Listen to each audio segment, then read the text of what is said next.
मला फिल्डिंग माहित नाही, मी फक्त बॉलिंग करतो.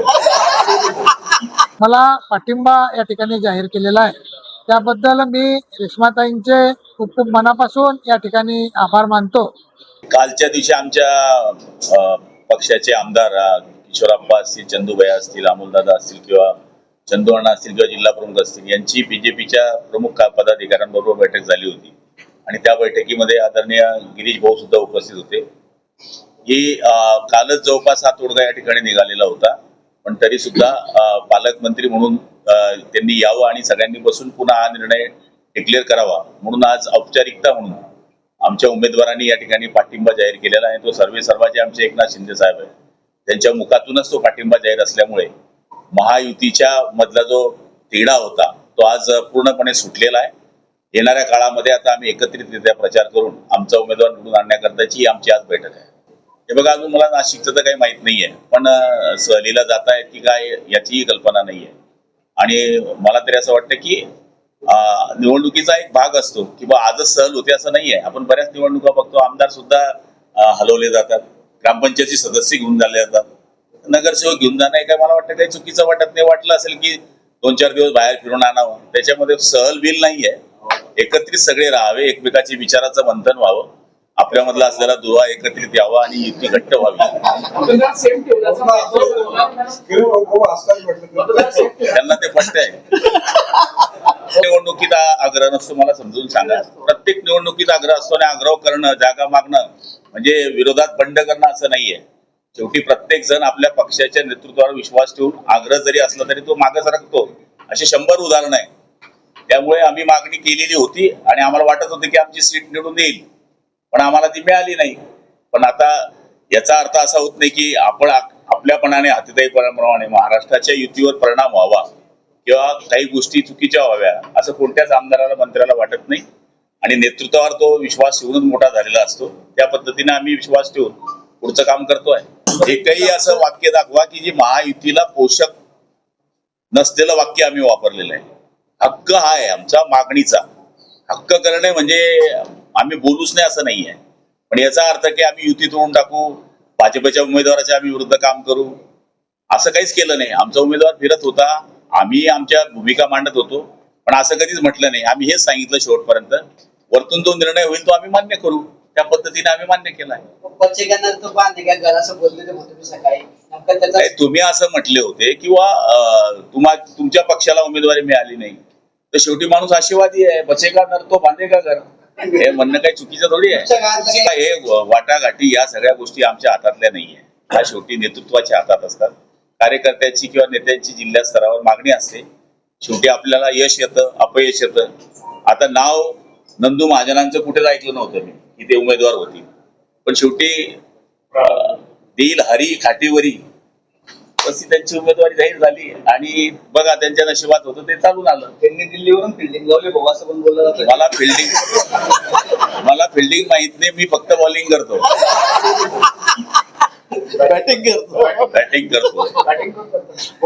शिवसेना आणि भाजपचा जो संघर्ष विधानसभेला बघायला मिळाला त्यातून अनेक नगरसेवक नाराज आहेत. पाचोरा पण काही नगरसेवकांनी उघड नाराजी, आमदार पण नाराज. ते काय बसले ना, नाराजीतच बसले.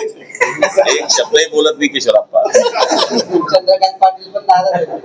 नाही, कोणीच नाराज नाहीये. चंद्रकांत पाटील आणि नंदू महाजनांची आय लव्ह यू दोस्ती आहे, त्यामुळे नाराजीचा विषय नाही. पण शेवटी पक्षाचा विषय आल्यानंतर प्रत्येक माणसाला आपल्या पक्षाची बाजू घ्यावी लागते. चंदूबाईंनी ती बाजू घेतली की आमच्या पक्षाला उमेदवारी मिळावी, पण याचा अर्थ व्यक्तिगत संबंध कोणी खराब करत नाही. प्रेमाचे संबंध प्रत्येकाचे असतात. गिरीश भाऊंनी ताकद लावलीच तिथं प्रताप भाऊ उमेदवार असते असं वाटतं का? प्रतापचा प्रताप नंतर घेऊ. ती खेळी नाही. मला माहिती आहे मी पोटात काही नोटात काही असं कधी वागत नाही.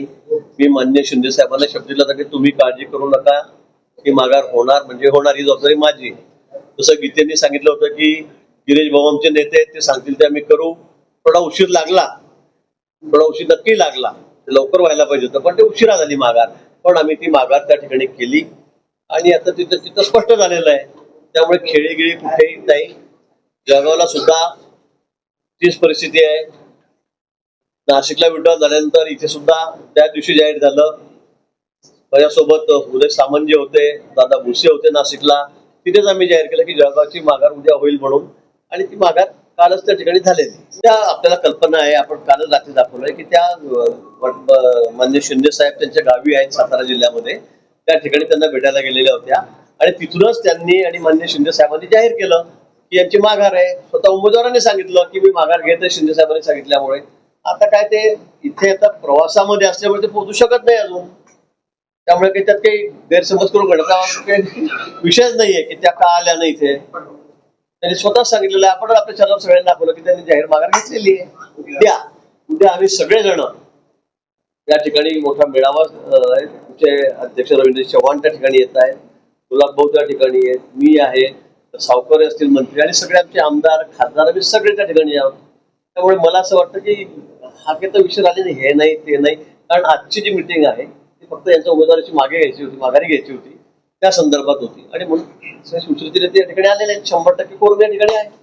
महायुतीच्या नेत्यांची बैठक पार पडलेली आहे आणि आपल्या सर्वांना कल्पना आहे की कालच रात्री उशिरा महायुतीच्या घटक असलेल्या शिवसेना पक्षाच्या नगरसेविका आदरणीय रेश्माताई काळे यांनी या राज्याचे उपमुख्यमंत्री आमचे नेते आदरणीय एकनाथजी शिंदे साहेब यांची भेट घेऊन मला पाठिंबा या ठिकाणी जाहीर केलेला आहे. त्याबद्दल मी रेश्माताईंचे खूप खूप मनापासून या ठिकाणी आभार मानतो. आता अनिल भाऊ आमचे ज्येष्ठ बंधू आहे आणि माझी न त्यांची कुठली स्पर्धाही या ठिकाणी दिसत नाही, त्यामुळे मी त्यांच्या बाबतीत न बोललेलंच बरं. ते म्हणतात की त्यांना कुठला अनुभव नाही, परंतु अनिल चौधरी कदाचित विसरलेले असतील की त्यांनी फक्त भुसावळची नगरपालिका बघितली. मी या ठिकाणी अख्ख्या जळगाव जिल्ह्याचं सर्व ग्रामीण भागाचं सर्व शहरी भागातलं जिथून सर्व कारभार चालतो त्या जिल्हा परिषदेचा उपाध्यक्ष म्हणून मी काम केलेलं आहे आणि याआधी अनेक ठिकाणी सर्व कामं मी या ठिकाणी केली असल्यामुळे त्यांनी काय बोलावं हा त्यांचा विषय आहे. आणि त्यांनी काही वक्तव्य अनेक वेगवेगळी वक्तव्य केली होती, परंतु मला त्यांना काही उत्तर या ठिकाणी द्यायचं. हे गाइस, ताज़ा खबरों के लिए लाल बटन दबाकर सब्सक्राइब करें और तुरंत खबर पाने के लिए घंटी के बटन को दबाएं।